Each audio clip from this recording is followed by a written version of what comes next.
Análisis sobre la importancia de explorar las intersecciones de género, raza y violencia en el contexto del conflicto armado peruano.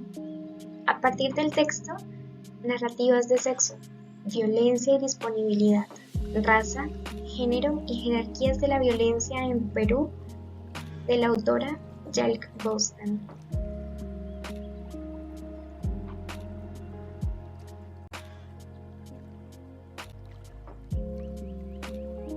La autora profundiza en la desgarradora realidad de la violencia sexual durante los conflictos, centrándose particularmente en sus dimensiones raciales y de género en el contexto del conflicto peruano, que involucra a Sendero Luminoso y al ejército peruano.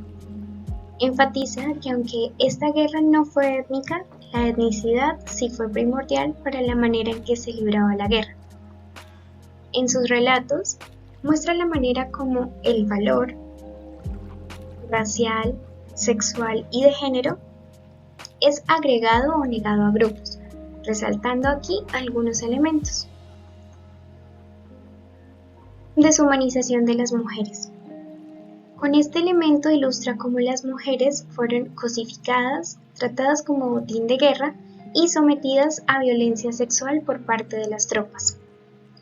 Esto pone de relieve un aspecto inquietante de los conflictos, y es que la deshumanización está jerarquizada, es decir, que hay niveles de humanidad que se asignan según las jerarquías existentes en la sociedad, y además estos son tomados en cuenta al momento de infligir la violencia. Jerarquía social. Con este elemento se subraya la naturaleza jerárquica de la sociedad, donde factores como el estatus socioeconómico, la etnia y la profesión determinan el nivel de respeto o trato que se recibe. Esta jerarquía se entiende incluso y se extiende incluso a la imposición de violencia, ya que ciertos individuos son considerados más dignos de respeto y más dignos de protección que otros. Violencia sexual racializada. Este elemento revela cómo las jerarquías raciales se cruzan con la violencia sexual, de manera que ciertas mujeres son sometidas a más brutalidad en función de su origen étnico o de su estatus social. Esta racialización de la violencia exacerba el trauma infligido a las víctimas y refleja prejuicios sociales mucho más profundos. Dinámicas de poder de género y dinámicas racializadas. Estos elementos exponen cómo se entrelazan estas dinámicas, de tal forma que las mujeres de ciertas etnias u orígenes se consideran más desechables o menos merecedoras de protección. Esto perpetúa aún más la marginación y la victimización de grupos, ya que de por sí estos son vulnerados. Y finalmente, violencia institucionalizada. En este elemento se destaca el papel de las instituciones estatales, como lo son la policía y el ejército, en la perpetración de la violencia sexual durante los conflictos. Esta violencia institucionalizada refleja el racismo y el sexismo arraigados dentro de estas instituciones, que además son quienes perpetúan ciclos de opresión y marginación.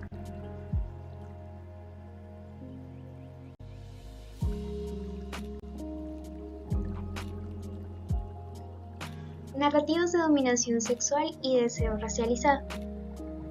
En este apartado se analizan las narrativas históricas y literarias en el contexto peruano, explorando cómo se entrelaza el deseo sexual y el deseo racializado, y haciendo un énfasis puntual en que estas narrativas refuerzan la subordinación de los pueblos indígenas.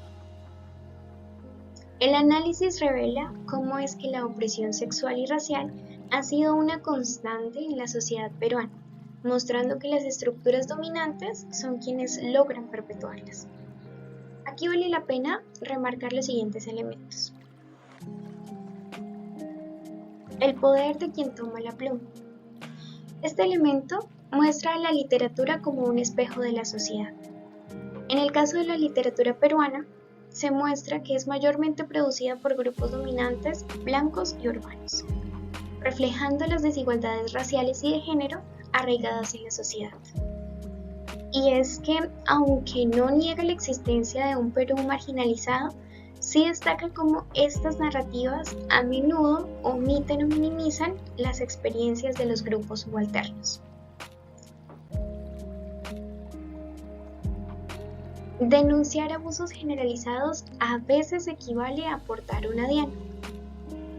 Esta fuerte aseveración se ejemplifica con el caso de Clorinda Mato de Turner, quien en 1889 denunció el abuso sistémico de mujeres indígenas por parte de autoridades locales. Esta valiente denuncia revela una realidad de abuso generalizado, tolerado y además silenciado que contribuye a la perpetuación de la subordinación de las mujeres indígenas. Sin embargo, la denuncia concluyó con su deserción forzada del país. Jerarquías discursivas. Y es que a través de obras literarias como las de José María Arguedas se explora cómo las jerarquías hegemónica étnica, socioeconómica y de género se mantienen por medio de la violencia simbólica y física, cuando de violencia sexual se trata. Las narrativas de Arguedas también revelan cómo el abuso de las mujeres indígenas no solo perpetúa la subordinación femenina, sino que también contribuye a la desintegración de las comunidades indígenas. Y finalmente, transición histórica. Este elemento se resalta porque a pesar de los cambios en la sociedad peruana, se destaca la continuidad en las narrativas de dominio sexual que refuerzan la subordinación de los pueblos indígenas. Así que, aunque se reconoce cierta evolución en las identidades y jerarquías sociales, se señala que estas narrativas persisten en formas contemporáneas, como el uso del término chola, que es usado para denigrar a las mujeres indígenas, ya que en la interpretación de Arguedas, la violación a las subordinadas es la violación simbólica a una comunidad.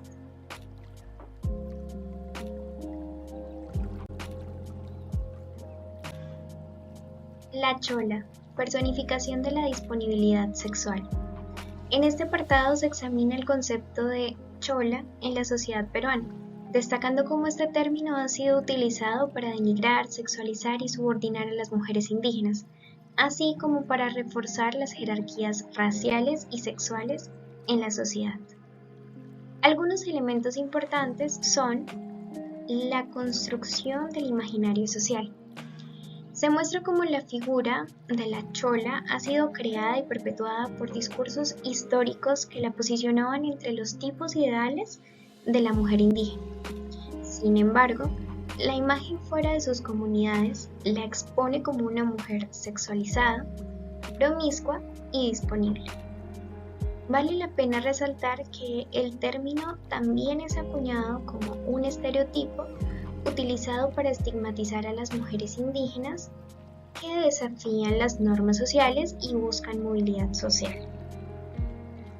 Otro elemento es el simbolismo étnico, y es que se explora el concepto de la chola como una figura que desafía el status quo y se percibe como una amenaza para la pureza racial y cultural, lo que la convierte en un símbolo de contaminación étnica y sexual. Además, la literatura peruana ha perpetuado esta imagen de la chola, especialmente a través de la representación de escenas de violencia sexual. Estas representaciones reflejan la violencia estructural y la reproducción de jerarquías raciales y sexuales en la sociedad. Otro elemento es el impacto social. Aquí es preciso reconocer que el significado atribuido al término chola se ha utilizado para limitar la movilidad social de las mujeres indígenas, negándoles así la posibilidad de trascender sus identidades étnicas al condicionar su posición en la sociedad. Esto refleja una resistencia de las élites criollas hacia los procesos de cambio y movilidad social. También, como consecuencia de esta etiqueta, el término chola perpetúa la subordinación y la violencia hacia las mujeres indígenas, así como hacia sus familias. Esta etiqueta actúa como una poderosa herramienta para mantener las estructuras de poder hegemónicas y reforzar los límites sociales y étnicos.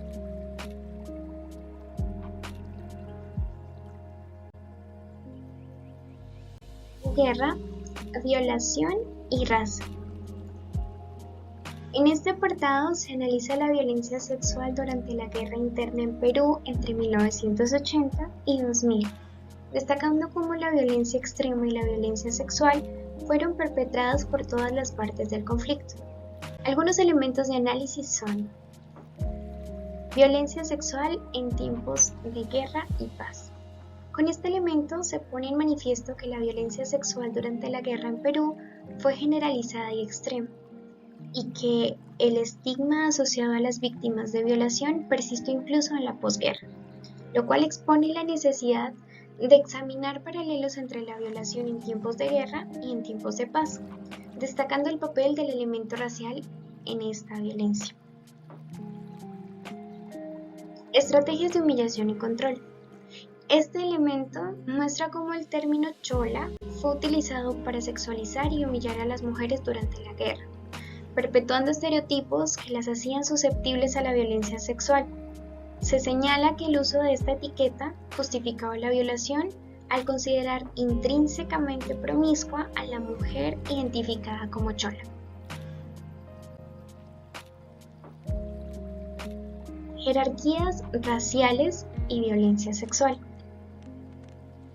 Se evidencia cómo las jerarquías raciales influyeron en la violencia sexual durante la guerra, con las mujeres indígenas siendo especialmente vulnerables. Aquí vale la pena destacar que la etiqueta de chola se aplicaba a las mujeres indígenas para justificar su violación, mientras que las mestizas y gringas eran vistas como menos disponibles sexualmente. Coerción y violencia sexual. Este elemento explora cómo la violencia sexual estaba influenciada por las jerarquías de género y raciales, con soldados mestizos ejerciendo poder sobre las mujeres indígenas. Aquí se menciona cómo algunas mujeres se involucraban con soldados para evitar la violación grupal y buscar protección, mostrando una conciencia cultural y étnica entre la población indígena victimizada.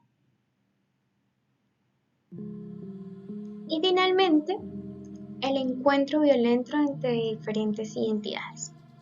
Con este elemento, la intención es mostrar que la violencia sexual durante la guerra refleja un encuentro violento con el que se destaca que el deseo racializado y el deseo de dominio sexual son fundamentales en esta construcción social.